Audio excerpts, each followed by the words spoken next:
Hi అండి. ఎలా ఉన్నారు అందరూ? మీరందరూ సంతోషంగా ఉండాలని మనస్ఫూర్తిగా కోరుకుంటూ నేను మీ Aruna. Welcome to our channel SR vlogs and official.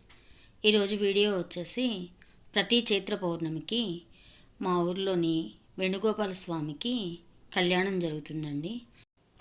ఈ సంవత్సరం స్వామివారికి నేను బట్టలు తీసుకున్నానండి, స్వామి అమ్మవార్లకు పెట్టడానికి. అవి సర్దుతూ మీతో మా స్వామివారి గురించి కొన్ని విషయాలు చెప్తాను. ప్రతి సంవత్సరం చైత్రమాసంలో వచ్చే చతుర్దశి రోజున స్వామివారికి కళ్యాణం జరుగుతుందండి. ఇక్కడ ఆ కళ్యాణం జరిగిన మరుసటి రోజు స్వామివారికి పవళింపు సేవ ఉంటుందన్నమాట. ఆ పవళింపు సేవలో స్వామివారికి ఏదో తక్కువ చేశారని చెప్పేసి ఆ మరుసటి రోజు స్వామివారి అలిగి ఊరి బయటికి వస్తారనమాట. ఆ తర్వాత స్వామివారిని తీసుకెళ్ళడానికి వాళ్ళ అత్తింటి వాళ్ళు వచ్చి స్వామివారిని ఉదయం నుంచి సాయంత్రం వరకు బతిమలాడి మళ్ళీ తీసుకువెళ్ళిపోతారనమాట. అంటే గుళ్ళోకి తీసుకెళ్తారు. ఇది నాకు తెలిసిన పురాణ కథనం, మా పెద్దవాళ్ళు మాకు చెప్పిన విషయం.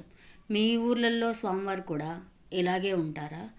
అయితే బయటికి వెళ్ళిన స్వామివారు మళ్ళీ ఊళ్ళోకి రావడానికి తిరునాళ్ళు జరుగుతుంది మాకు ఇక్కడ.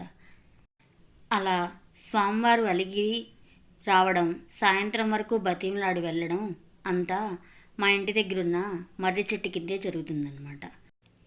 ఇదంతా ఒక పెద్ద సంబరంగా జరుగుతుంది మాకు ఇక్కడ. అలా స్వామివారు వెళ్ళేటప్పుడు ప్రతి సంవత్సరం బట్టలు పెట్టాలని నాకు చాలా రోజుల నుంచి కోరిక ఉండేది, కానీ ఇప్పటి వరకు తీరలేదు.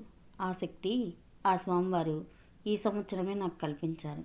ఫస్ట్ టైం నేను స్వామివారికి బట్టలు తీసుకున్నాను.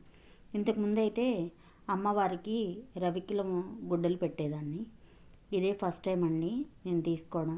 నాకు చాలా సంతోషంగా అనిపించింది. నాకు తెలిసి చాలా ఊళ్ళల్లో ఈ చైత్ర పౌర్ణమికి గోపాలస్వామి తిరునాళ్ళు నిర్వహిస్తారు. మీ ఊర్లలో కూడా ఇలాంటి విషయం ఏదైనా ఉందా? ఉంటే నాతో షేర్ చేసుకుంటారని ఆశిస్తున్నాను. Thank you for watching this video.